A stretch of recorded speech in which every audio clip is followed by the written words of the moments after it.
अभी इन्हीं के यहीं से आया हूँ। आज पहले प्रोग्राम हुआ था उत्तराखंड में, जबरड़ा में। तो ये अनूप है, ये मास्टर जोगिंदर है और वो योगेश है, ऐसे ही है।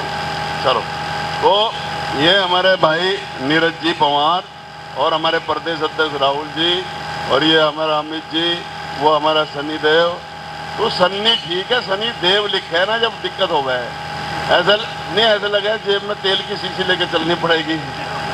तो भाई हमारे भाई, मेरे बड़े भाई हरपाल जी बहुत पुराने मेरे साथी है, और यहाँ उपस्थित चौथे स्तंभ के प्रतिनिधि भाई सचिन चौधरी, और एक और हमारा ये गुजर भाई है परवेज जी।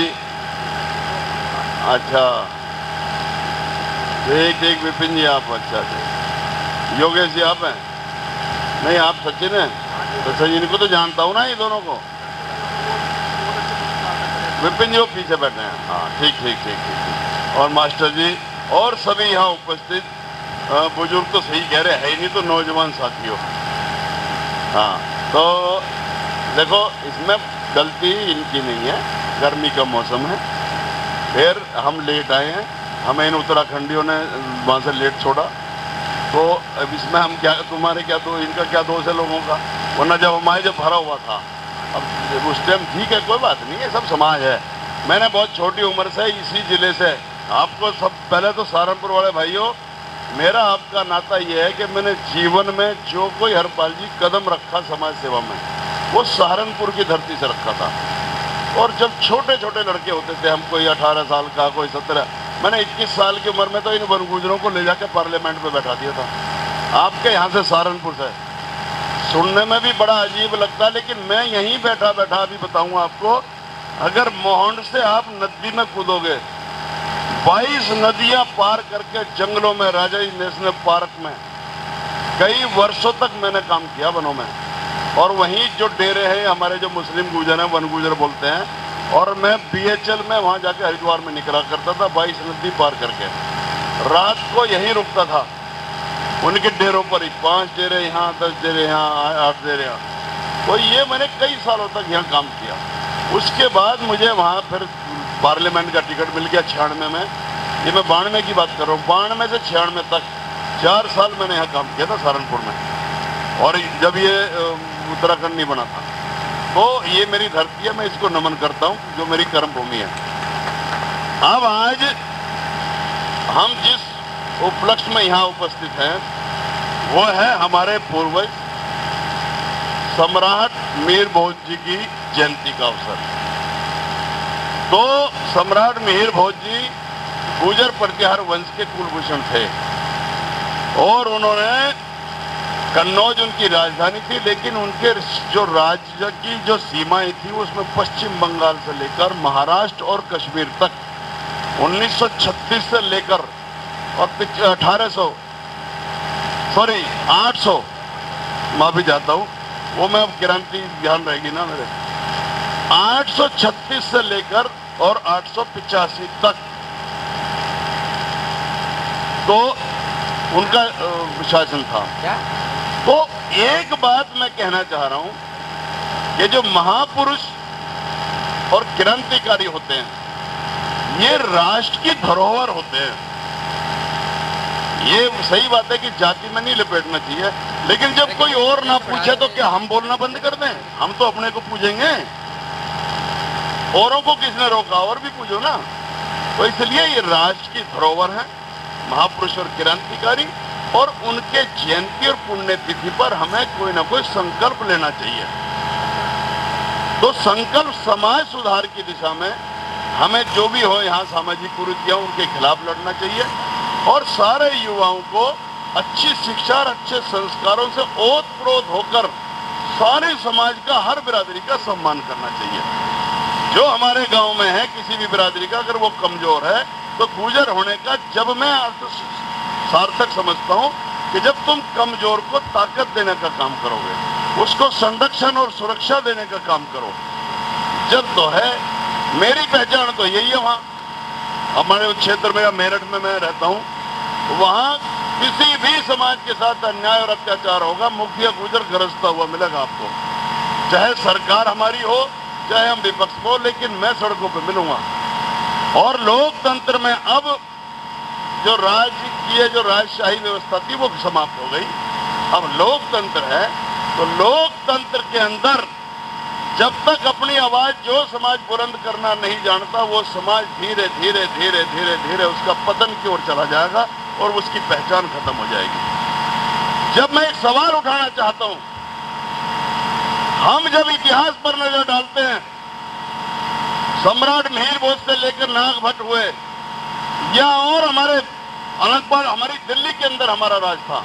जो मिहिरावली है, मिहिरावली का नाम मेहरौली पड़ा, वहां राजा अनंतपाल तंवर हुए जो इन्हीं के परिवार से थे।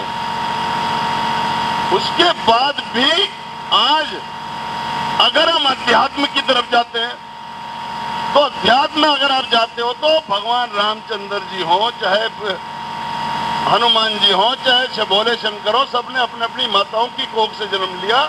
लेकिन गुर्जर जाति वो महान जाति है कि जिसमें सेडू माता की गोद में अगर किसी ने अवतार लिया हो तो वो भगवान देव नारायण ने वहां पर भीलवाड़ा में जन्म लिया, यानी जन्म लिया, अवतार लिया। हम अध्यात्म में फिर 9 देवियों में एक नैना देवी गुजर, फिर आप चले जाओ जिसको हम गायत्री मंत्रम ओम भूर्भुवः स्वः तत्सवितुर्वरेण्यम जो गाते हैं, वो माता भी गुजरी थी जिसके नाम को हम जपते हैं, जिसके मंत्र को पुष्कर में। इस देश की रक्षा करने के लिए जिसने खालसा पंथ की स्थापना की, वो गुरु गोविंद सिंह ने भी गुजरी माता का दूध पिया था, और उसमें अमृत चखाया जो शहीदी जत्था बनाया, वो मेरे वहीं का हस्तिनापुर के सैफपुर का, उसके परिवार का बेटा ये बैठा नीरज नागर। हम वहां भी, और अगर बलिदान की तरफ चलते हो तो इस देश के अंदर क्या मुझे कोई और उदाहरण मिल जाएगा? हम सारी बिरादरियों का सम्मान करते हैं, सबने बलिदान करे, कुर्बानी करी है, लेकिन जो इतिहास बनना चाहिए था या जो अधिकार हमें मिलना चाहिए था, उससे हम वंचित क्यों हैं? मेरी आत्मा इसलिए रोती है। मैं ये सवाल उठाना चाहता हूं कि मेवाड़ रियासत के वारिस उदय सिंह को बचाने के लिए अपने बेटे का गर्दन कटाने वाली को पन्नाधाय मां गुजरी हो सकती है। इस देश में सबसे पहले क्रांति की जोत जली तो इसी सहारनपुर की धरती झबरेड़ा में, कौन नजदीक के जो गांव के विजय सिंह जी थे, विजय सिंह पथिक जो अजी वो विजय सिंह जी थे, और अंग्रेजों के खिलाफ जो विद्रोह भड़का और देश को आजादी जो मिली, वो कोतवाल धन सिंह ने सरकारी नौकर होते हुए भी उसके बावजूद क्रांति की जोत जलाई, वो मेरठ की क्रांति धरा से। इस देश में सबसे पहले सत्याग्रह का सूत्रपात करके किसानों का आंदोलन किसी ने उठाया हो तो वो राजस्थान की धरती बिजौलिया से वो विजय सिंह पथिक भी गुजर थे। 562 रियासतों को एक झंडे के नीचे लाकर राष्ट्र का निर्माण करके भारत का अगर किसी ने कोई काम किया है तो वो सरदार पटेल भी हमारे पूर्वज थे। उसके बावजूद इतनी कुर्बानियां और इतनी शहादत के बावजूद भी आज हम राजकाज से वंचित हैं। लोकतंत्र में 4 खंभों पर ये लोकतंत्र टिका हुआ है, विधायिका, कार्यपालिका, न्यायपालिका, समाचार पालिका। हमने इतनी कुर्बानियां दी, उसके बावजूद आज हम विधायिका में भी वंचित और कार्यपालिका में भी वंचित। समाचार पालिका में सहारनपुर में तो बस मुझे ये लड़के नजर आते हैं, ये भी अपने बलबूते पर अपना बौद्धिक स्तर इन्होंने इतना ऊंचा करा कि आज जो कुछ है, चाहे मैं सचिन को देखता हूं, चाहे मैं इसको परवेज को देखता हूं, चाहे वो हमारा एक लड़का और है, नितिन है शायद उसका नाम, विपिन और योगेश, और ये एक लड़का और है वो नवीन चौहान, ये लड़के सिर्फ पूछते हैं, या फिर ग्रेटर नोएडा में यही माहौल मिलेगा, वरना अब हम लोग तो इसमें भी नहीं है। तो कहने का मतलब ये है कि हमारी संख्या इतनी बड़ी और हमें पूछता कोई नहीं है। तो इसका एक कारण है कि जिनको तुम अपना लोकतंत्र में अपना वकील चुन के भेजते हो ना, तो जहां पर जाते हैं वो बहुत बोने बन जाते हैं। यहाँ जिन्हें बड़ा बलशाली आप समझते हो, वो वहां जाके पैरों में लंबे लेटते हैं, उनकी इतनी हैसियत रहती है। वो क्या न्याय दिला पाएंगे? तो जो समाज में इतना आक्रोशित होने की जरूरत नहीं है। राहुल, मेरी सुन, लोकतंत्र है। जो समाज का काम नहीं कर रहा उसके बराबर में दूसरी लाइन खींचो, मुझसे सीखो।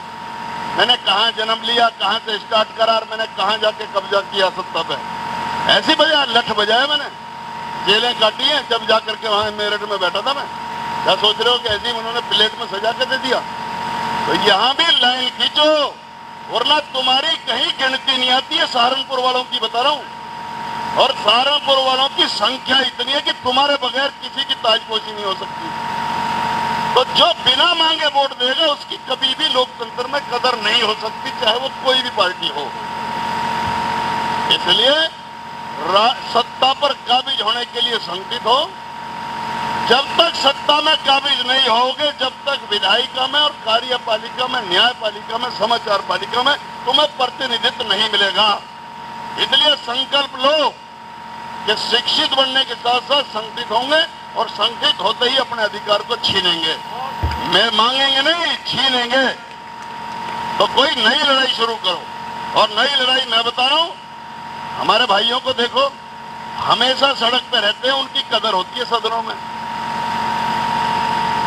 ये जो हमारे पड़ोसी भाई हैं, जाट भी, हमारी तो बिरादरी है भी, ये सड़कों पे एक खेमा इनका सड़क पे रहेगा तो जो हम जैसे खद्दरधारी है उनकी कदर हो उनकी पार्टियों में।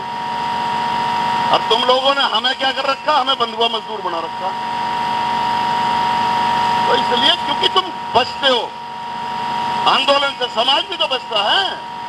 नेताओं की कहां झूठ वो है?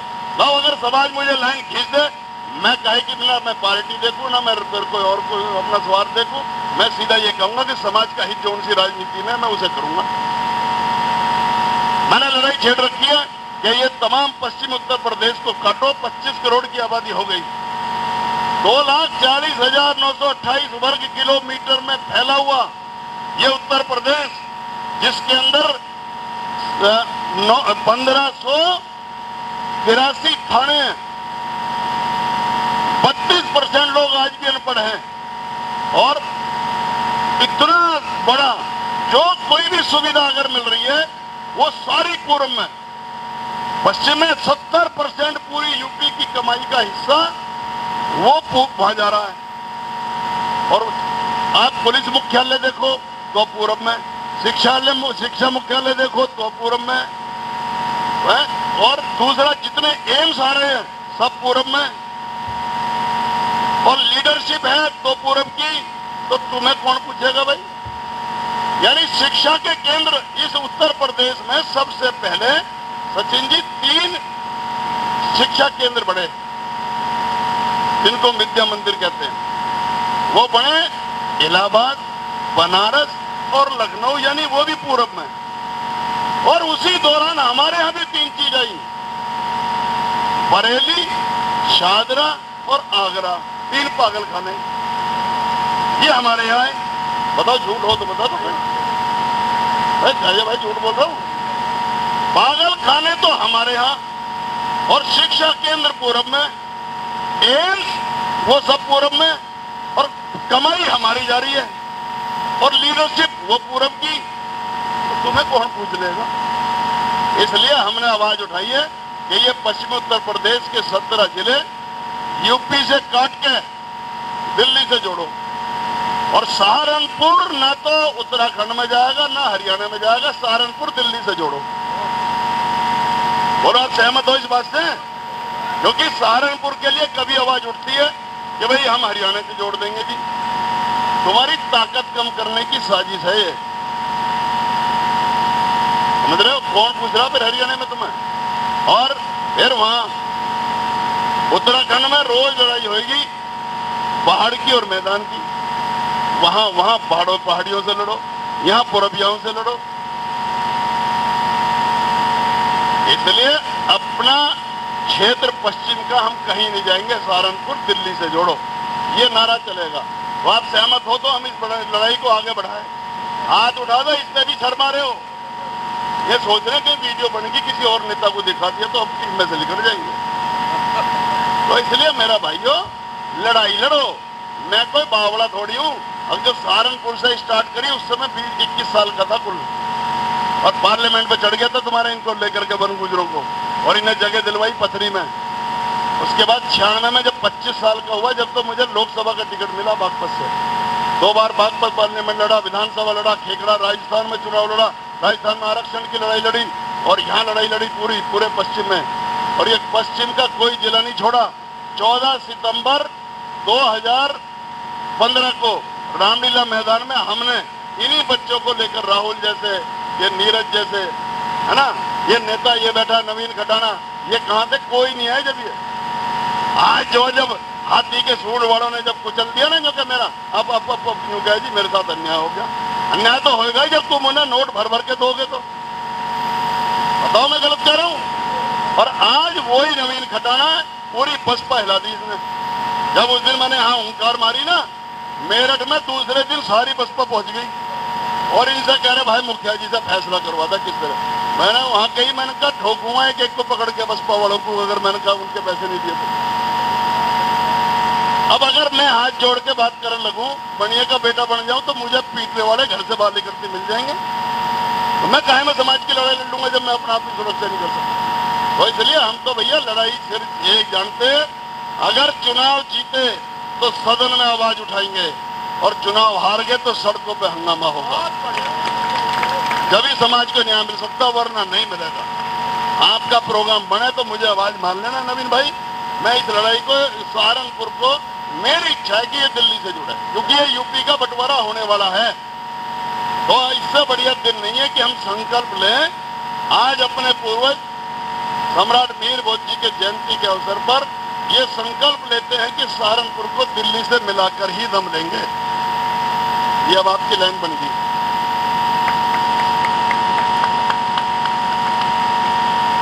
धन्यवाद।